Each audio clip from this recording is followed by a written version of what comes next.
హరే కృష్ణ మాతాజీలు ప్రభుజీలు అందరికీ దండవత్ ప్రణామాలు. हरे कृष्ण प्रभु जी दंडवत प्रणाम।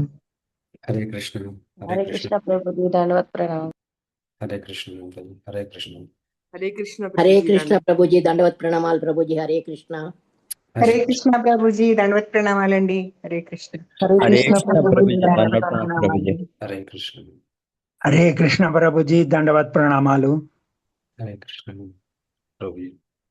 తరగతిని మొదలు పెట్టుకుందాము. ఈరోజు తరగతిని మొదలు పెట్టుకున్నాము. యథావిధిగా మనము ప్రార్థనతో మొదలు పెట్టుకుందాము.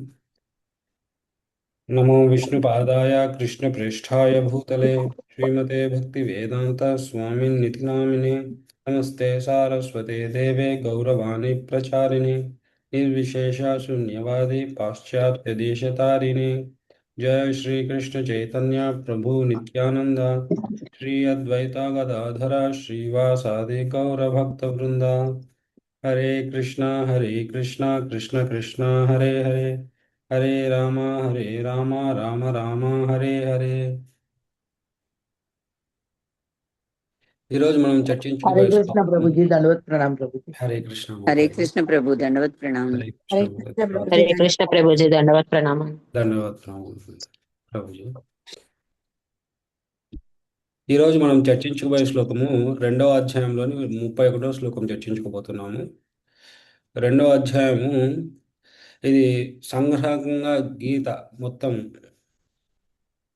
అన్ని అధ్యాయాల్లో ఏమేమి సంగ్రహాన్ని ఇచ్చారు అంటే మనకు మొదలు పెట్టే ముందు ఏదైనా ఒక విషయ సూచిక అని ఉంటుంది. ఏ పుస్తకానికైనా విషయ సూచిక అని ఉంటుంది. అలానే ఏ విషయాలైతే చర్చించుకోబోతున్నామో అవి సంగ్రహకంగా రెండవ అధ్యాయంలో ఉంటాయి మనకు.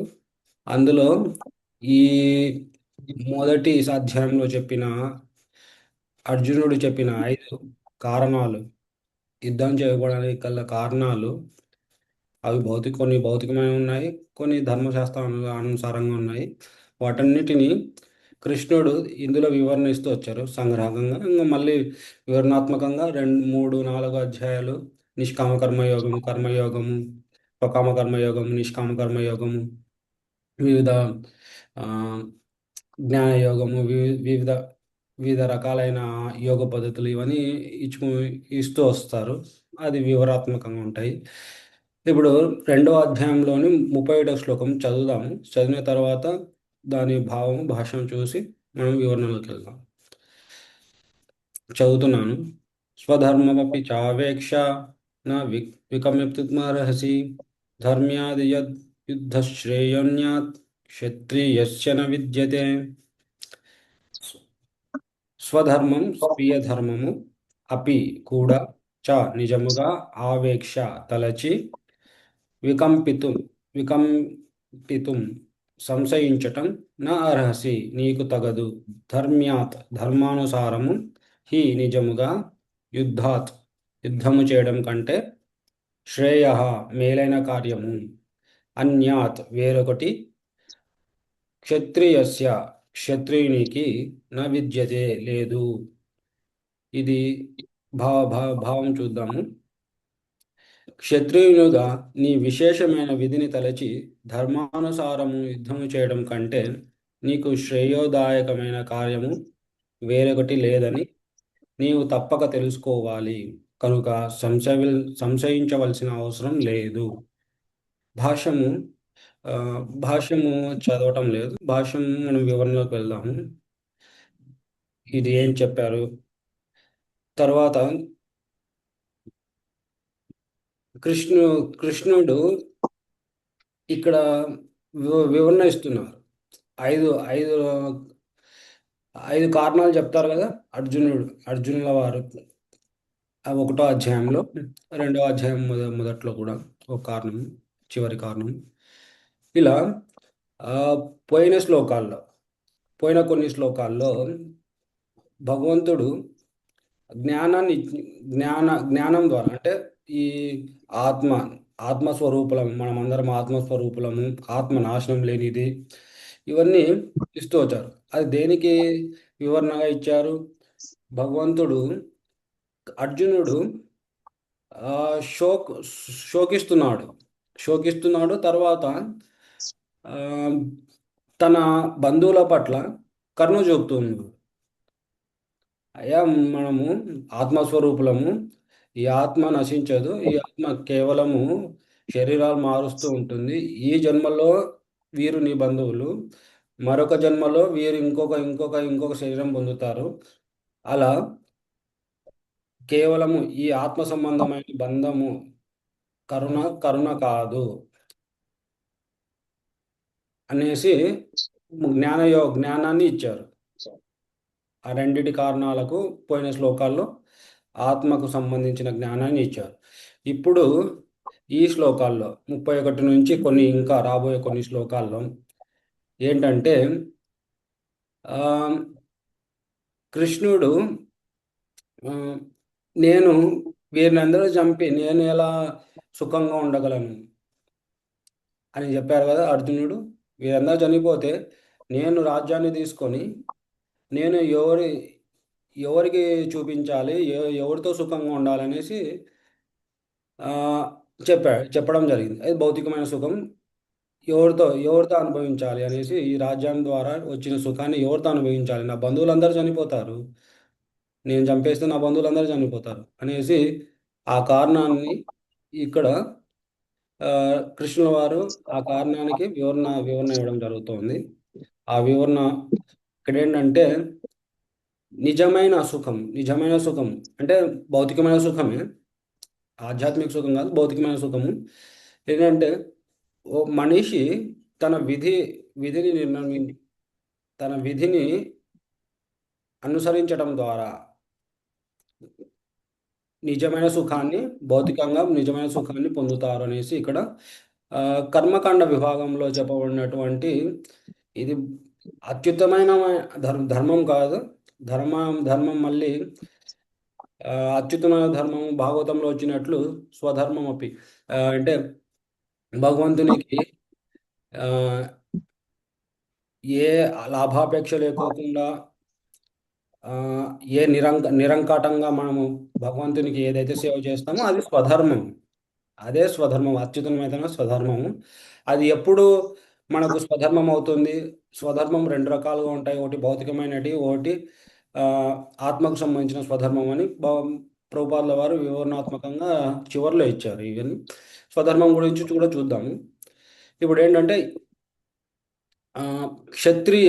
క్షత్రియ విభాగం అంటే ఈ 4 వర్ణాశ్రమంలో ఈ 4 ఆశ్రమాలు భగవంతుడే ఇచ్చారు, భగవంతుడే ఇవ్వడం జరిగింది.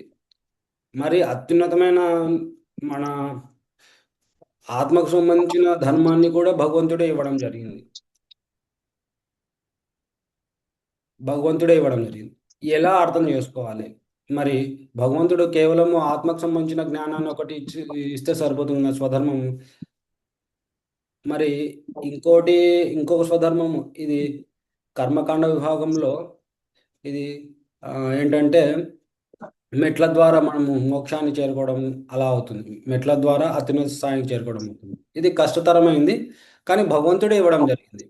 ఎందుకంటే చూడండి, ప్రభుపాదుల వారు చెప్తూ దీని మీద ఒక ఉపన్యాసం కూడా ఇచ్చారు. ఆ ఉపన్యాసంలో చెప్తూ ప్రభుపాదుల వారు ఏం చెప్పారంటే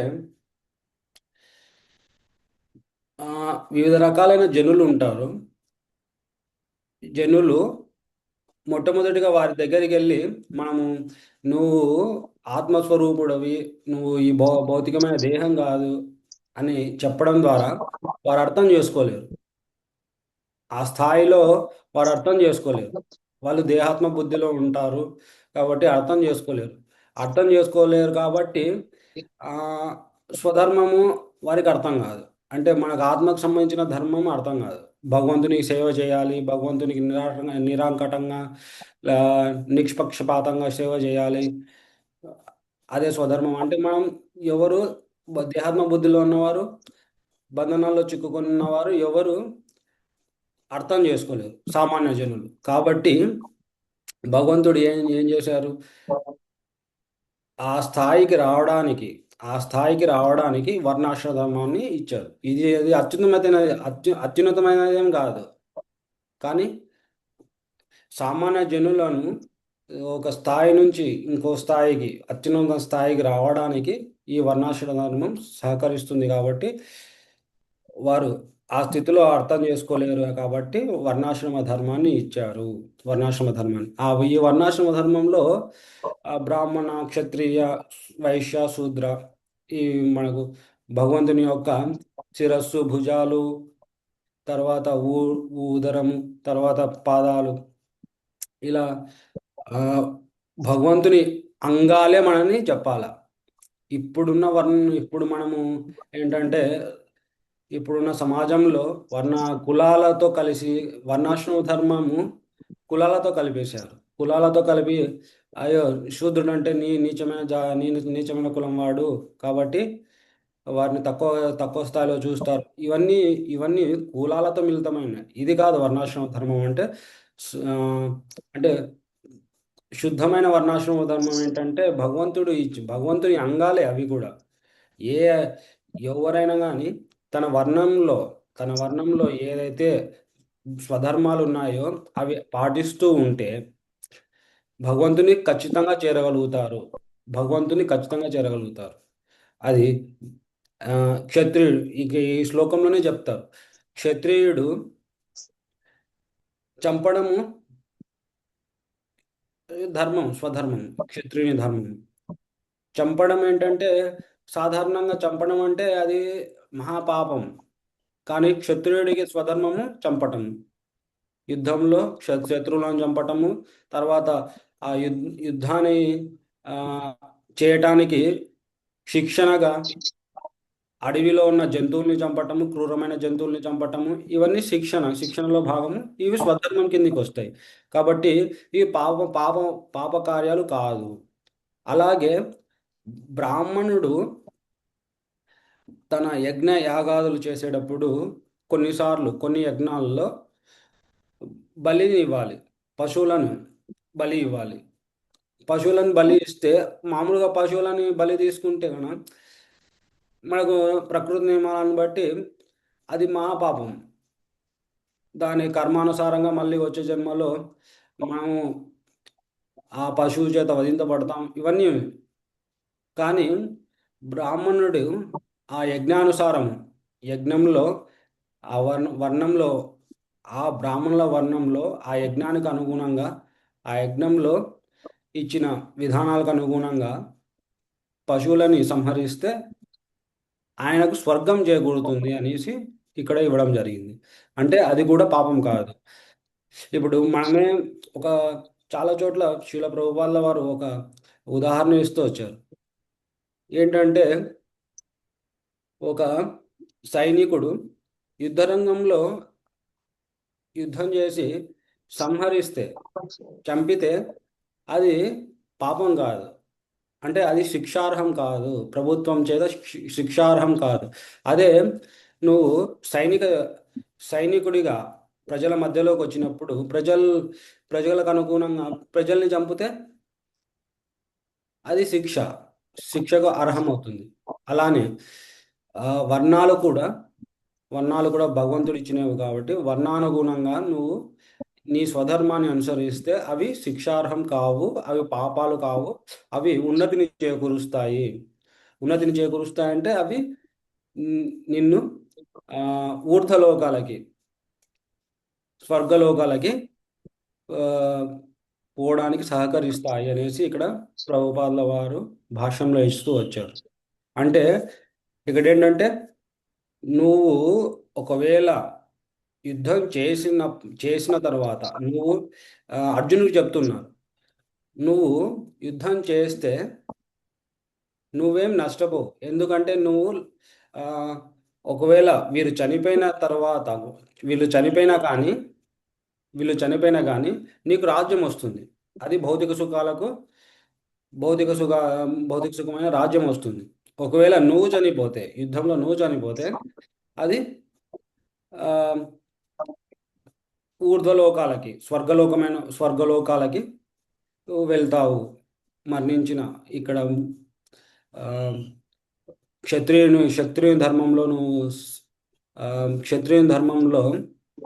యుద్ధం చేశావు కాబట్టి మరణిస్తే కూడా నువ్వు ఊర్ధ్వలోకాలకు వెళ్తావు. ఎలా చూసుకున్నా కానీ భౌతికంగా నీకు నష్టం రాదు, భౌతికంగా సుఖము. ఇది అసలైన భౌతిక సుఖము అనేసి ఇక్కడ భౌతిక సుఖాన్ని పొందుతాం అనేసి ఇక్కడ చెప్పడం జరుగుతోంది. అంటే ప్రభు అర్జునుడు చెప్పిన విషయాన్ని వివరణాత్మకంగా మళ్ళీ నువ్వు ఎలా భౌతికం సుఖముని అనుభవించవు అనేసి ఇక్కడ చెప్తూ వచ్చారు. ఇక్కడ ఏంటి చూద్దాము, వివరణలోకి వెళ్దాం కొంచెం. క్షత్రియ అనే సంస్కృత పదానికి ఇక్కడ భాష్యంలో ప్రభుపాదుల వారు వివరణ ఇచ్చారు. క్షత్ అంటే హాని అని అర్థం. త్రాయతి అంటే రక్షింపడం, అంటే హాని నుంచి రక్షింపబడేవాడు, రక్షించేవాడు. హాని అంటే లేదా ఏదైనా హాని జరగకుండా రక్షించేవాడు అని కూడా వస్తుంది. హాని జరగకుండా రక్షించేవాడు క్షత్రియుడు అని వస్తుంది. ఇది క్షత్రియుని యొక్క పరిపాలనలో ఇప్పుడు బ్రాహ్మణులు ఉన్నారు. సమాజంలో పరిపాలనలో ఒక స్థాయిలో ఎవరైనా ఉండాలి, సమాజాన్ని పరిపాలిస్తూ ఉండాలి. అది క్షత్రియుల ధర్మంగా భగవంతుడు నిర్ణయించడం జరిగింది. ఆ క్షత్రియ ధర్మంలో స్వపరిపాలన, శత్రువుల నుంచి ప్రజల్ని రక్షించటము క్షత్రియుల ధర్మము. యుద్ధం చేయటము, ఏదైనా భయాన్ని తొలగించటం, ప్రజల్లో భయాన్ని తొలగించటం, లేదా ప్రజలకు వచ్చిన కష్టాలను తొలగించటము వారి యొక్క బాధ్యత. అది స్వధర్మము. ఇది భౌతికమైన ధర్మం. మరి భౌతికమైన ధర్మము, నిజమైన ధర్మం రెండు ధర్మాలుగా ఉన్నాయని మనకి ఇక్కడ ప్రభుపాదుల వారు ఇక్కడ ఒక్క నిమిషము.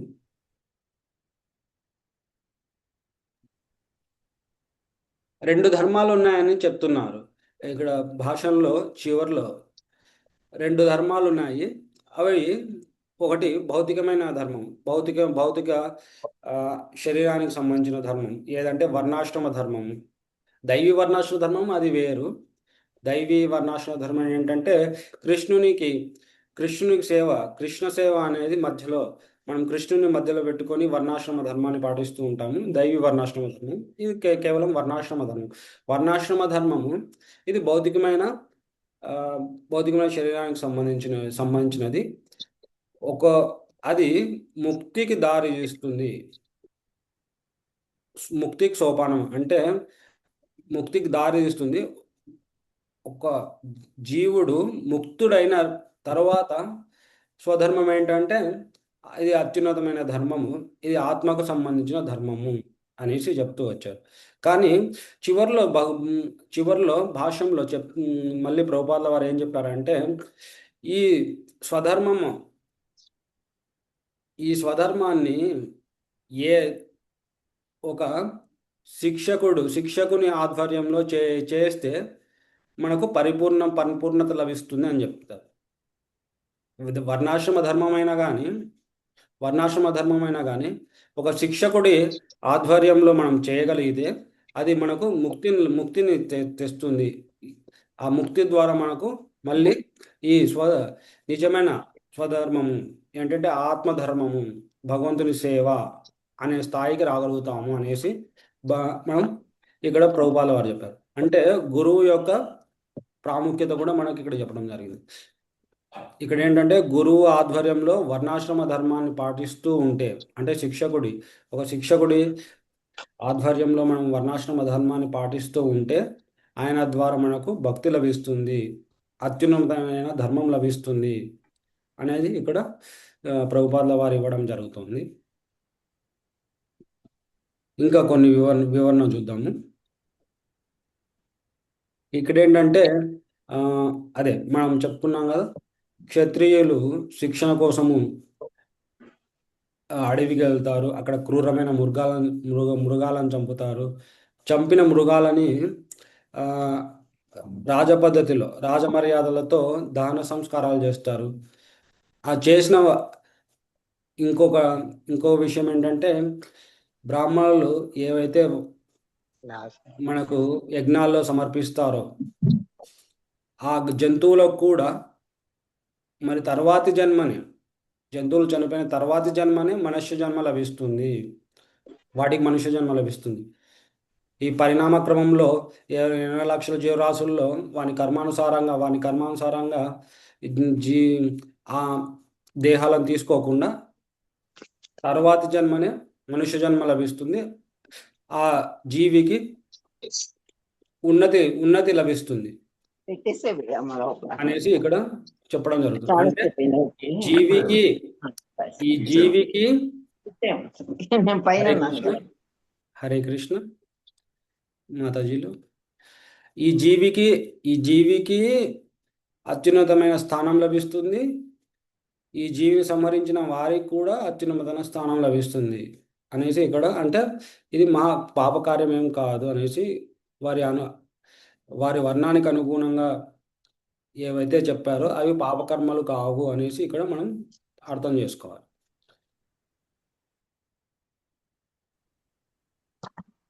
ఇంకోటి,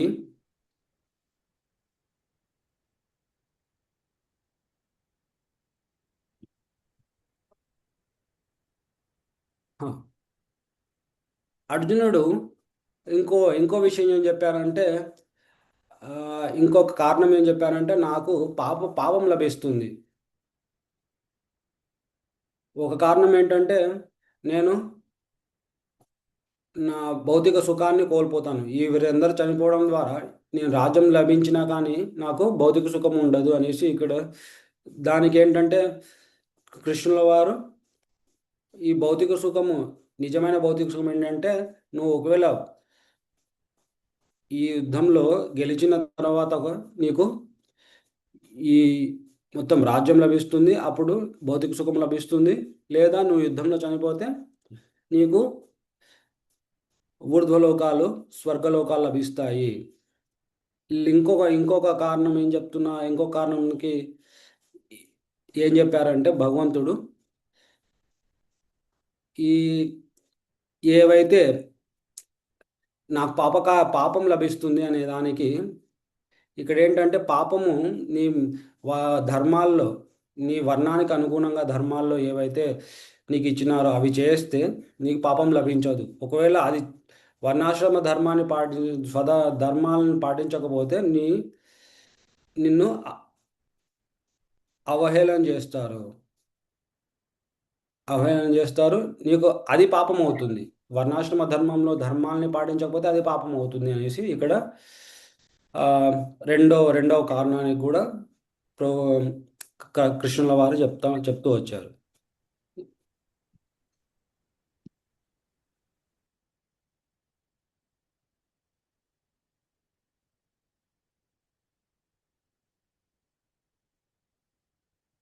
తర్వాత శ్లోకాల్లో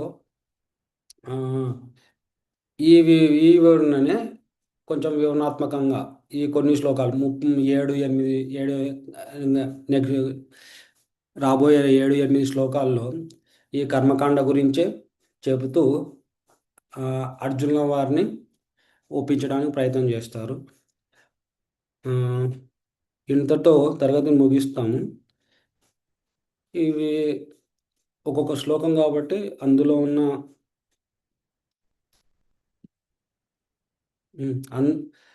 ఉన్న విషయాలను మనం చర్చించుకున్నాము. ప్రభుపాదుల వారి భాషను అనుసరించి మాత్రమే మనం చర్చించుకున్నాము. తర్వాత ప్రభుపాదుల వారు ఒక సందర్భంలో దీని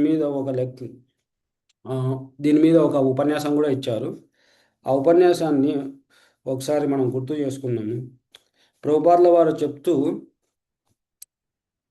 నేను ఒకానొక సమయంలో ప్రభుపాదుల వారు చెప్తున్నారు ఆ ఉపన్యాసంలో, నేను ఒకానొక సమయంలో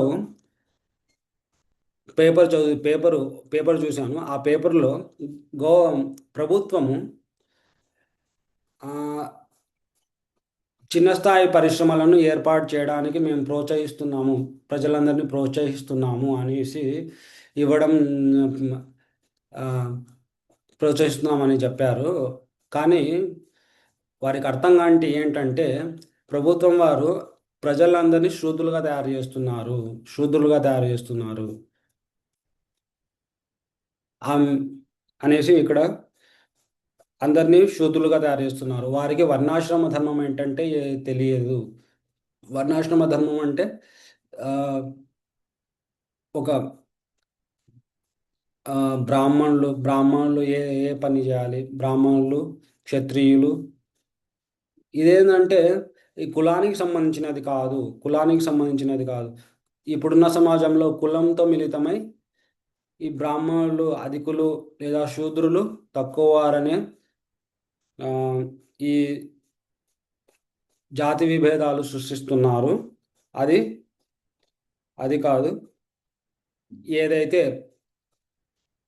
మనకు ఒక ప్రభుత్వ రంగ సంస్థలో ఏవైతే ఆ, విభాగాలు ఉంటాయో అలాంటి విభాగాలే ఒక విభాగానికి తక్కువ ఏం కాదు. కాబట్టి ఇలానే వర్ణాశ్రమ ధర్మంలో ఉన్న ధర్మాలు కూడా ఒకదానికి తక్కువ ఏం కావు. కానీ ఇది భౌతికమైన ధర్మాలే.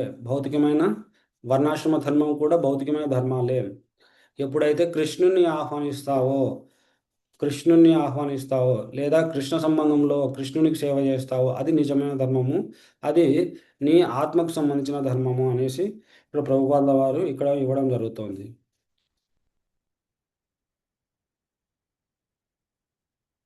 ఇంకోటి ఏంటంటే ఈ ప్రభుత్వానికి మాకు మతంతో లేదా జాతితో మాకు సంబంధం లేదు. ప్రభుత్వానికి లౌకికమైన ప్రభుత్వము అనేది తప్పు. మతంతో సంబంధం లేదు అనటానికి లేదు. ఎందుకంటే ప్రజలు ఏ మతంలో ఉన్నారో వారి అనుగుణంగా వారికి సహాయం చేస్తే, ఆ మతాన్ని అనుసరించడానికి సహాయం చేస్తే అప్పుడు లౌకికమైన ప్రభుత్వం అవుతుంది. ఇప్పుడు హిందువులు ఉన్నారని హిందూ వర్ణాశ్రమ ధర్మాన్ని అనుసరిస్తూ వారిని అనుసరించడానికి ప్రభుత్వం సహాయం చేస్తే అది లౌకికమైన ప్రభుత్వము. అలానే ఇస్లాం మతముకు లేదా వేరే మతాలు వారి మతాలకు అనుగుణంగా భగవంతుణ్ణి లేదా వాళ్ళ ధర్మాలకు అనుగుణంగా వారి మతానికి అనుగుణంగా ధర్మాలను ఆచరింపజేస్తే అది లౌకికమైన ప్రభుత్వము. లేదా మతానికి కేవలము మేము ఏ మతము లేదా జాతి మేము ప్రోత్సహించము అనేసి పక్కన ఉంటే అది లౌకికమైన ప్రభుత్వం కాదు అనేసి ఇక్కడ ప్రభుపాదుల వారు చెప్పడం జరుగుతుంది. అంటే ప్రభుపాదుల వారు చెప్పడం ఏంటంటే నిజమైన ధర్మము క్షత్రియుని యొక్క ధర్మం లేదా ప్రభుత్వం, ఈ సమాజంలో ఉన్న ప్రభుత్వము అంటే అది క్షత్రియ స్థానంలోనే ఉంది. ఆ క్షత్రియ స్థానంలో ఉన్నవారు ప్రజల యొక్క ధర్మానికి అనుగుణంగా వాళ్ళ ధర్మాలకు అనుగుణంగా నడుచుకోవడానికి ప్రోత్సహిస్తే అది నిజమైన క్షత్రియుడు, నిజమైన క్షాత్రము. అంటే ఇప్పుడున్న సమాజంలో నిజమైన ప్రభుత్వము, నిజమైన లౌకిక ప్రభుత్వం అనేసి ఇవ్వడం జరుగుతుంది.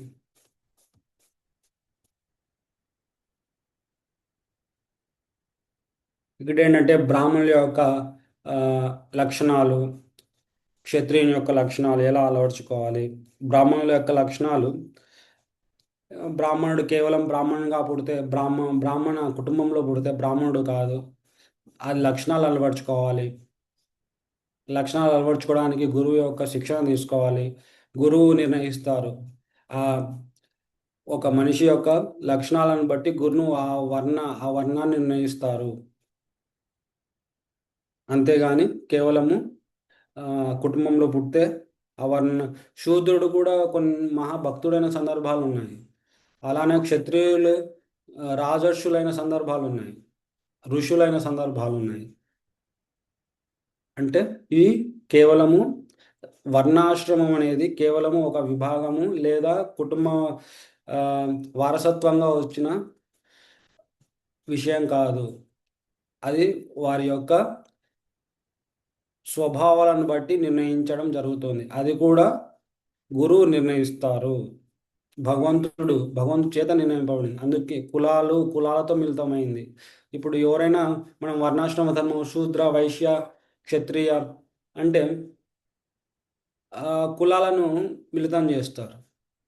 ఇది వర్ణాశ్రమ ధర్మం కాదు. వర్ణాశ్రమ ధర్మం శుద్ధమైన వర్ణాశ్రమ ధర్మము, భగవంతుడు ఇచ్చిన వర్ణాశ్రమం వారి స్వభావాలకు అనుగుణంగా ఇవ్వడం జరిగింది. వారు పెంపొందించుకోవచ్చు. వారు తన స్వభావాన్ని మార్చుకొని తన స్వభావాలని ఉన్నతమైన స్థితికి రావచ్చు.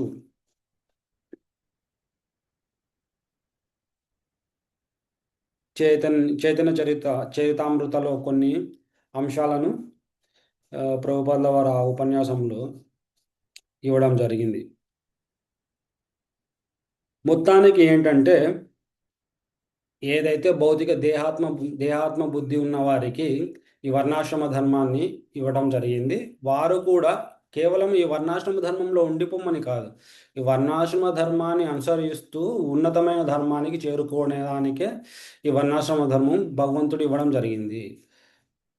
వర్ణాలను ఇవ్వడం జరిగింది. ఉన్నతమైన ధర్మం ఏంటి? మరి కృష్ణుని యొక్క సేవ, భగవంతుని సేవ ఉన్నతమైన ధర్మము.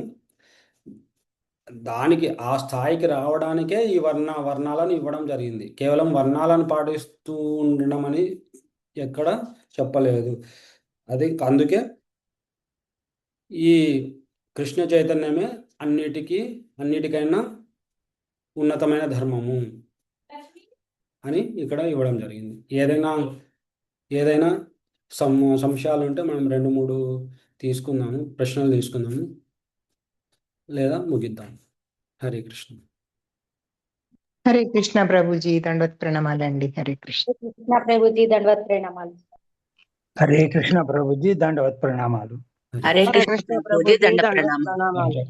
హరే కృష్ణ ప్రభుజీ దండవత్ ప్రణామాలు. హరే కృష్ణ ప్రభుజీ దండవత్ ప్రణామం. హరే కృష్ణ ప్రభుజీ హరే కృష్ణ ప్రభుజీ దండవత్ హరే ప్రణామాలు. కృష్ణ ప్రభుజీ హరే కృష్ణ. హరే కృష్ణ ప్రభుజీ దండవత్ ప్రభుజీ దండవత్ ప్రణామాలు. హరే హరే కృష్ణ ప్రభుజీ దండవత్ ప్రణామం ప్రభుజీ.